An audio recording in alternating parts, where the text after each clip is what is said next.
भावाची साक्ष काय माहित आहे? 10-12 वर्ष झाली या भावाला भेटी यायची.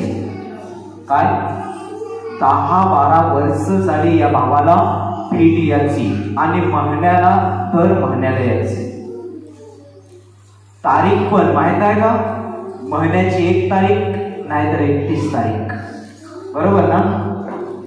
महिना येतो म्हणजे पलटायला 1 तारीख नाहीतर मग 31 तारीख, 30 तारीख, 28 तारीख या 29 तारखेला बरोबर याला दर महिन्याला भेट यायची. आणि या भावाच्या घरात मी जेव्हा गेलो तेव्हा या भाऊ स्वतःची शेती सोडून, स्वतःची जागा सोडून सासऱ्याच्या जागेत राहत आहे. आणि सर्व जागेवरून या भावाला त्रास सैतान देतो. हा भाऊ कुठला आहे माहित आहे का? बिनसेतचा. बरोबर ना? सोमटा. कोणत्या पाड्यातला? पुंजार पाड्यातला. नाव काय तुमचं? कैलास राया. शेती करिता सर्व लोकांना असा त्रास झाला. बाकीचे जग सोडून गेले पण हा राहिलाय. या राहण्याचं एकच कारण आहे, आपल्याकडे येण्याअगोदर हा माणूस येशूच्या प्रार्थनेत कुठेतरी जात होता. आणि हे कारण आहे, हा वाचला गेला येशूच्या प्रार्थनेत. तिकडे त्याला जास्त अनुभव आला नाही म्हणून लोकांच्या सांगण्यावर आपल्या केंद्रात आला.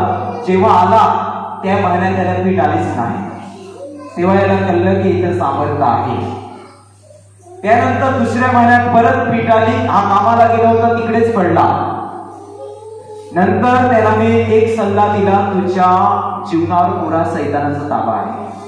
याला मी विजेटचा सल्ला दिला परंतु हा विजेट घेत नव्हता की मी विजेट घेऊ शकत नाही कारण हा सासऱ्याच्या घरात राहतोय, सासऱ्याच्या जागेत राहतोय. 15 वर्ष काढली का सासऱ्याच्या जागी? 17 वर्ष काढली. तोपर्यंत वरती कापड टाकून खालची जागा भिजलेली जायची तिथे हा वस्ती करायचा. आणि अशा परिस्थितीमुळे त्याला वाटलं की ब्रदर आमच्या घरात येणार नाही म्हणून तो विजेट घेत नव्हता. गेल्या महिन्यात मी यांच्या घरी विजेटला गेलो तेव्हा घरात घुसलो तेव्हा इकडे भिंत आहे तशा भिंत नाही, तिकडे कूड आहे तसा कूड नाही, फाटलेलं कापड यांच्या घराला लावलेलं आहे आणि सर्व जागा पण भिजलेल्या आहे, गळत. आणि या कारणाचा विजेट घेत नव्हता. पण याला मी सांगितलं, अरे त्या घराकडे पाहू नकोस, तुला वाचायचं असेल ते विजेट घे. आणि विजेट घेतला. मी त्याच्या घरी गेलो, याच्यासाठी प्रार्थना करून आलो. येत्या वेळेस आम्हाला म्हणाला, ब्रदर हे पैसे घ्या ना पेट्रोलला. मी सांगितलं पैसे ठेव, तुला मला गरज नाही आहे कारण त्याची स्थिती मी डोळ्यात देखत पाहत होतो. मी पैसे पण घेतले नाही पण मनात दुःख करून आलो आणि मी एकच येता वेळेस प्रार्थना केली. असे पण लोक आहेत तेव्हा एवढ्या जागेवर राहत आहे,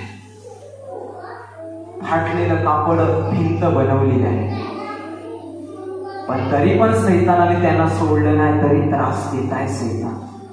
म्हणून माझी एकच इच्छा आहे की त्या भावाला फक्त बरं कर ना, केंद्रात आणत राहा. देवाने त्याला बरं केलंय.